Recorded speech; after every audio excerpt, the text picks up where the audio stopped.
l'UEMOA, l'Union économique et monétaire ouest-africaine. L'UEMOA, 8 pays, un destin commun, un espace économique harmonisé, ouvert et concurrentiel.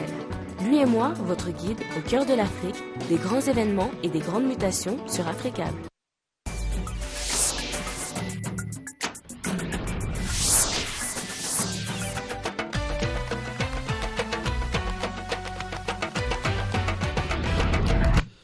Vous êtes sur Africable Télévision. Bonsoir à toutes et à tous et merci d'être au rendez-vous de l'actualité. Voici les titres.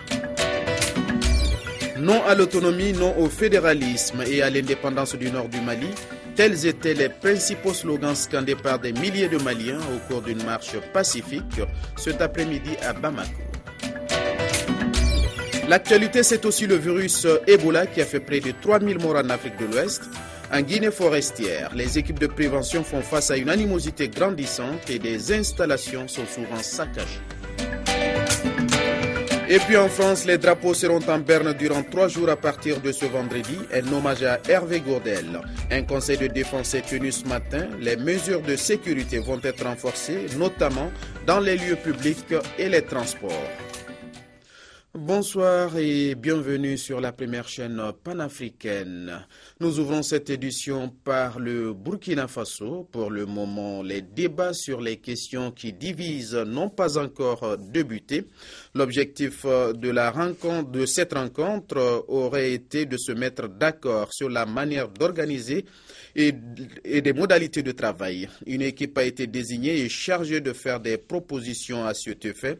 Zéphirin Diabré et Assimi Koanda ont été choisis co-présidents du dialogue. Prochaine rencontre le lundi. On écoute Zéphirin Diabré à ce sujet. Un dialogue, c'est sans doute des questions qu'on discute, mais c'est d'abord un accord sur la manière même de l'organiser. Donc nous avons échangé sur la manière d'organiser le dialogue pour nous assurer qu'il puisse aboutir aux résultats escomptés. Cette discussion-là, qui a eu lieu dans la salle, va se poursuivre par des séances de travail confiées à certains membres de délégation. Et lundi, nous reverrons ici maintenant pour prendre connaissance un peu de ces différents points-là, avant de rentrer vraiment dans le vif des sujets à discuter. Mais ce sont des préalables qui sont indispensables et nécessaires à éclaircir. Je l'annonçais en titre, non à l'autonomie, non au fédéralisme et à l'indépendance du nord du Mali. Tels étaient les principaux slogans scandés au cours d'une marche pacifique organisée cet après-midi à Bamako. Des milliers de Maliens ont répondu à l'appel de 42 associations de la société civile, nous disent ici Sékou Tangara et Cheikh Tidiane Koulibaly. Une marche contre l'autonomie, le fédéralisme ou l'indépendance des régions nord du Mali.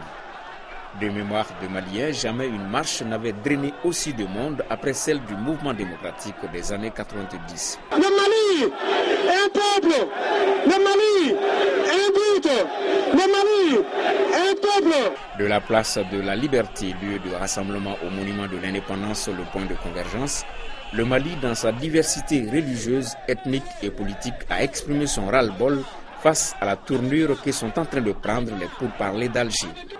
L'Union nationale à travers du Mali, qui a donné son mot d'ordre à ses militants de participer massivement à cette marche, reste dans un Mali indivisible, démocratique, laïque et social, et s'oppose à toute partition de la République du Mali.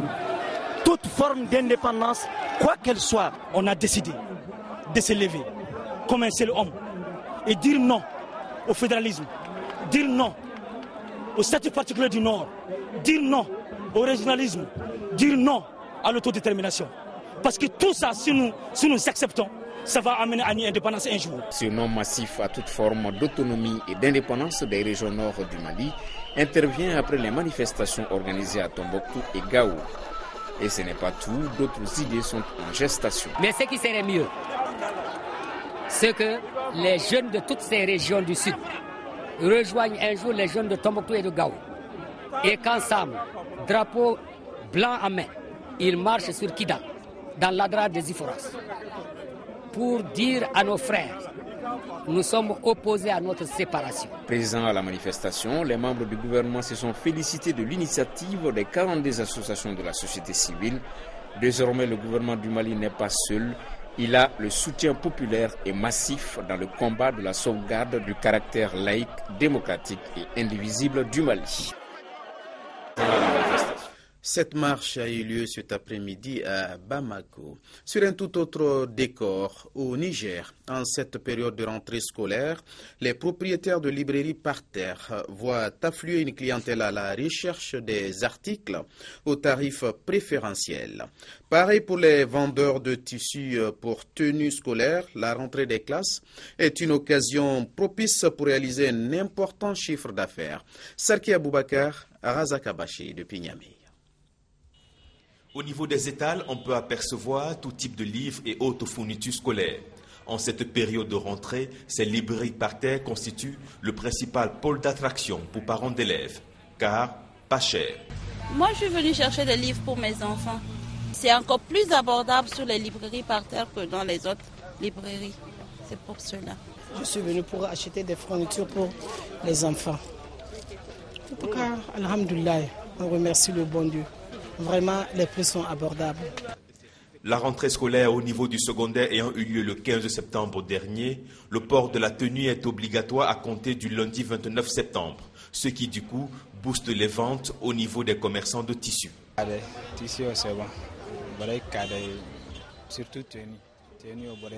En ce moment, les clients achètent beaucoup plus les tissus pour tenues scolaires.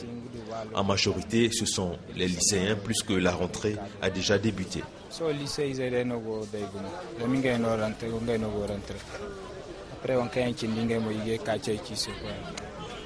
Les ventes ici s'effectuent en plusieurs étapes. Après celle du secondaire, reste à présent le primaire, dont la rentrée est prévue le 13 octobre prochain, juste après la fête de Tabaski. Dans l'actualité, cette confusion de plus au Nigeria. Aboubakar Shekau est-il mort? Il est l'un des terroristes le plus recherchés de la planète. Pour la première fois, l'armée nigériane affirme qu'elle a tué un homme qui se faisait passer pour le chef de Boko Haram. À présent, les détails. Les journaux nigérians l'ont surnommé l'homme le plus recherché au monde. Aboubakar Shekau, le chef de la secte islamiste Boko Haram, l'homme dont la tête valait 7 millions de dollars pour les États-Unis. Depuis 2009, sa mort avait déjà été annoncée à 2 reprises par les services de sécurité nigérians, mais à chaque fois, des vidéos de propagande étaient alors diffusées le montrant en bonne santé. Ce mercredi, cette fois, c'est l'armée nigériane pour la première fois qui confirme officiellement cette mort. Problème, on ne sait ni quand ni où. Rajoutant encore à la confusion, c'est un autre nom qui est évoqué lors de la conférence de presse. Lors d'un assaut, nos troupes ont tué un certain Mohamed Bachir. Il agissait ou se faisait passer pour le défunt Aboubakar Shekau, le personnage excentrique connu comme le leader de Boko Haram. Aboubakar Shekau, considéré par l'armée comme une marque emblématique pour Boko Haram, pourrait donc être mort depuis bien longtemps. Les autorités ont prévenu, elles traqueront toutes les personnes s'exprimant désormais sous son identité. Depuis 2009, le groupe islamiste mène une insurrection sanglante dans le nord-est du Nigeria, faisant plus de 10 000 morts. Régulièrement, il commet de nombreux attentats dans les grandes villes du pays. Malgré l'annonce de la mort d'Aboubacar Shekau, l'armée semble impuissante. Ces dernières semaines, la secte a progressé de façon fulgurante dans son fief du nord-est, menaçant la mégapole de Maïdougouri qui compte plus d'1 million d'habitants. L'actualité, c'est aussi le virus Ebola qui a fait près de 3000 morts en Afrique de l'Ouest. Une réunion a eu lieu aujourd'hui même au siège des Nations Unies à New York. Par ailleurs, la Sierra Leone a ordonné ce jeudi la mise en quarantaine de nouvelles zones pour tenter précisément d'enrayer la propagation de l'épidémie. Un tiers des Sierra-Léonais confinés à domicile et jusqu'à nouvel ordre. C'est la décision annoncée mercredi par le président Ernest Bai Koroma pour lutter contre l'épidémie d'Ebola. Résultat, 3 régions et 12 chefferies sont maintenant en quarantaine. Après Kenema et Kalaoun, confinés depuis le mois d'août, les districts de Port-Locaux, Bombali et Moyamba sont désormais touchés par les restrictions de circulation. Des mesures déjà bien connues de la population. La semaine dernière, c'est tout le pays qui a été confiné à domicile. En 3 jours, Les autorités disent avoir récupéré 90 corps et identifié plus de 200 cas suspects d'Ebola sur le territoire. Malgré tout, l'Organisation mondiale de la santé affirme que le nombre de personnes infectées ne cesse d'augmenter dans le pays, contrairement à la Guinée, où l'épidémie semble se stabiliser. Moins gravement touché, le Nigeria n'a connu aucun nouveau cas d'Ebola depuis le 8 septembre. Pour le président nigérian, le pays est débarrassé du virus. Grâce aux efforts combinés de nos professionnels de santé, de l'Organisation mondiale de la santé et de nos partenaires internationaux, nous avons réussi à contenir le virus Ebola et nous pouvons maintenant dire que le Nigeria n'est désormais plus touché par Ebola. Il est pourtant un peu trop tôt pour crier victoire, car pour pouvoir déclarer la fin de l'épidémie, il faut attendre 42 jours sans nouveau cas, soit encore un mois pour le Nigeria. Ebola, un virus qui engendre la peur et parfois la haine. En Guinée forestière, les équipes de prévention font face à une animosité grandissante et des installations sont souvent saccagées. C'est un autre mal qui se répand, celui de la peur et de la haine. Il y a une semaine déjà, lors d'une campagne de prévention anti-Ebola en Guinée forestière, 8 membres de l'équipe étaient tués par des villageois. Cette fois-ci, les forces de l'ordre ont dû intervenir à Forêt-Carria, dans le sud-ouest du pays. La population a saccagé les installations du ministère de la Santé. Tout est parti d'une intervention de la Croix-Rouge. Une femme avait succombé au virus Ebola. Les agents médicaux devaient récupérer son corps. La famille s'y est alors violemment opposée. Les humanitaires ont dû prendre la fuite. Ils sont venus se heurter sur la Croix-Rouge et déchirer le sac mortier, retirer le corps, commencer à jeter les pierres sur le véhicule, sur les agents, et aller prendre le chauffeur pour l'étrangler et lui retirer une des clés du véhicule. L'homme s'en est sorti avec une blessure au cou. À 100 km de là, à Conakry, la vie semble plus calme, trop calme. La psychose gagne du terrain ici aussi. Les clients désertent les lieux. Avec la fermeture des frontières, les hommes d'affaires se font rares. L'économie est au ralenti. Les gens ne viennent plus manger parce qu'ils ont peur. Et je peux dire qu'ils ont raison. Ils ont peur de manger n'importe où. On est presque à 0% d'occupation. J'ai 50 chambres dans cet hôtel par exemple. Et il n'y a que 2 occupations. Certains hôteliers ont demandé l'aide du gouvernement. Ils espèrent obtenir des exonérations temporaires d'impôts pour sauver des emplois. L'épidémie d'Ebola dure depuis 7 mois déjà. Nous poursuivons avec l'actualité. Les drapeaux seront en berne durant 3 jours en France à partir de ce vendredi. Ainsi en ont décidé les autorités françaises après l'assassinat d'Hervé Gourdel par un groupe qui affirme avoir prêté allégeance à l'organisation de l'État islamique. La France est donc sous le choc. Originaire de Nice, il a été tué dans la région de Tizi Ouzou en Algérie. L'hommage de la nation à Hervé Gourdel. De vendredi à dimanche, tous les drapeaux français seront en berne pour saluer la mémoire de cet homme dont la décapitation a été diffusée hier sur Internet par le groupe djihadiste algérien des soldats du califat. Dans la classe politique, peu de voix discordantes dans le concert d'appel à l'Union nationale. Et face aux menaces du groupe État islamique et de ses complices, les membres du gouvernement bombent le torse. La France n'a pas peur. Elle est armée pour faire face à ces crimes abominables. Elle les combattra. Elle ira jusqu'au bout de ce combat pour que les valeurs de respect, de tolérance, d'humanité l'emportent sur la barbarie. Hier, à l'Assemblée générale de l'ONU, François Hollande avait, dès l'annonce de la mort d'Hervé Gourdel, donné le ton, affirmant que la France ne céderait pas au chantage et que les frappes sur l'Irak contre le groupe EI continueraient. Et à la sortie du Conseil de défense réuni ce matin à l'Elysée, de nouveaux bombardements ont été confirmés.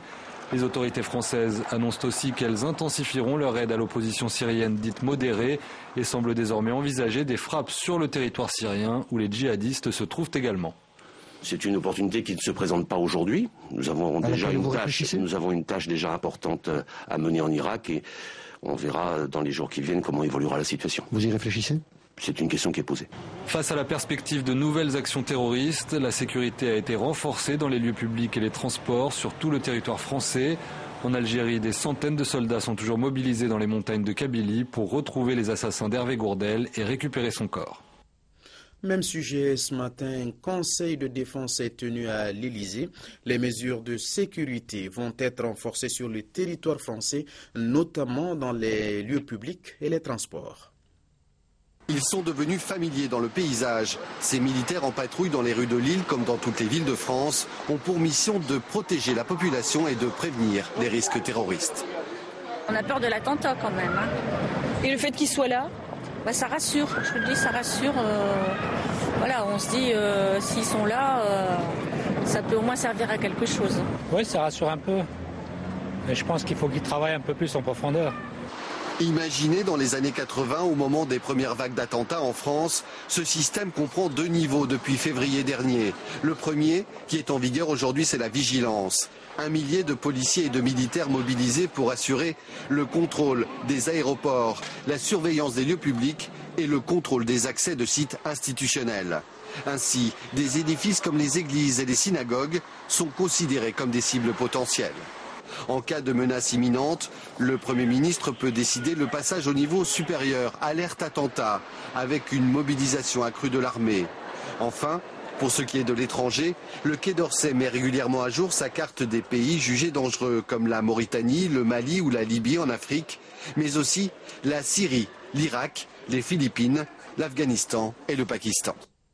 Alors, le président de l'Iran, hostile au groupe de l'État islamique, s'est exprimé à la tribune des Nations Unies. Un groupe caractéristique de l'extrémisme violent, a-t-il déclaré. Je vous propose à présent d'écouter Hassan Rouhani. Mesdames et messieurs, le groupe autoproclamé Groupe État islamique ou Daesh n'est rien d'autre qu'une organisation terroriste caractéristique de l'extrémisme violent de nos jours.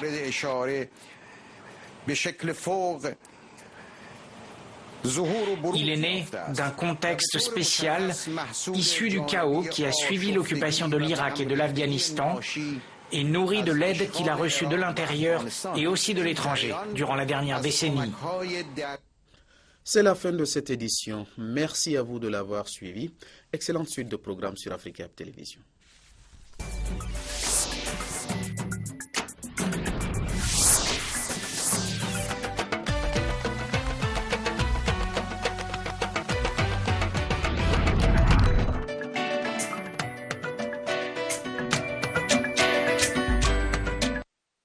L'UEMOA, l'Union économique et monétaire ouest-africaine.